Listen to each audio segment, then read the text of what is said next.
ఆశయాలను తల్లి విజయమ్మ ఆదర్శాలను పులికి పుచ్చుకున్నోడు వచ్చనా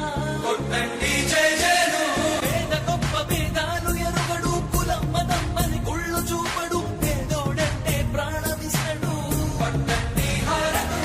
యువరత్నము నాయకత్వం కదిలినదిగో మన యువ కిరణం అడుగడుగున అదే లక్ష్యం ఇది వైఎస్వారి రక్తం మాట ఇస్తే తప్పని నైజం అడిమనెప్పుడు తిప్పని రోషం